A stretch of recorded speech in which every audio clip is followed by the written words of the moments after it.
திடீர்னு ஒருத்தர் பார்த்தோம்னா மயக்கம் போட்டு விழுந்துடுறாங்க. அப்புறம் பார்த்தோம்னா இவங்களுக்கு பேய் பிடிச்சிருச்சு, என்னமோ கெட்ட சக்தி உள்ள வந்துருச்சு அப்படின்னு சொல்றாங்க. நான் உங்கள் உளவியல் சகோதரி எம்எஸ்கே பிரியா.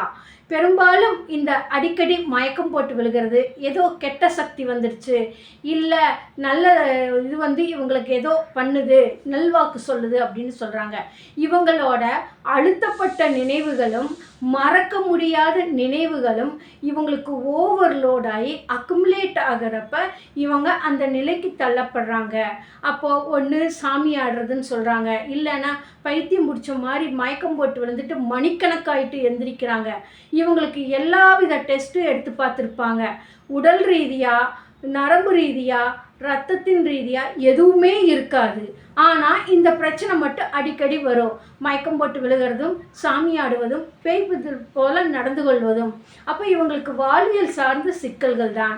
அப்போ இவங்களோட குடும்ப அழுத்தம், இவங்களோட சுய அழுத்தம், மறக்க முடியாத நினைவு, கெட்ட சிந்தனைகள், தன் ஆசைப்படி நிறைவேற முடியாதது, இதெல்லாம் இவங்களுக்குள்ள அதிகமாக ட்ராவல் ஆகிட்டு இருக்கிறப்ப இவங்களுக்கு அந்த நிலைக்கு தள்ளப்படுறப்ப இவங்க அந்த மாதிரி ஆக்டிவிட்டிக்கு போயிடுது இவங்களையும் அறியாமல். இது ஒரு வகையான உளவியல் பாதிப்பாக மாறிவிடும். இவங்க தொடர்ந்து இந்த மாதிரி நடந்துக்கிட்டே இருக்குது.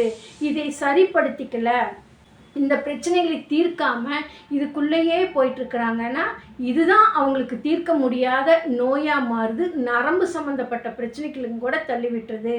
அப்போது ஒரு மனுஷனுக்கு வாழ்க்கை சூழலில் ஏற்படக்கூடிய பாதிப்புகள் நோயையும் பேயின்னு சொல்லக்கூடிய பல சிக்கல்களையும் கூட உருவாக்கிறது.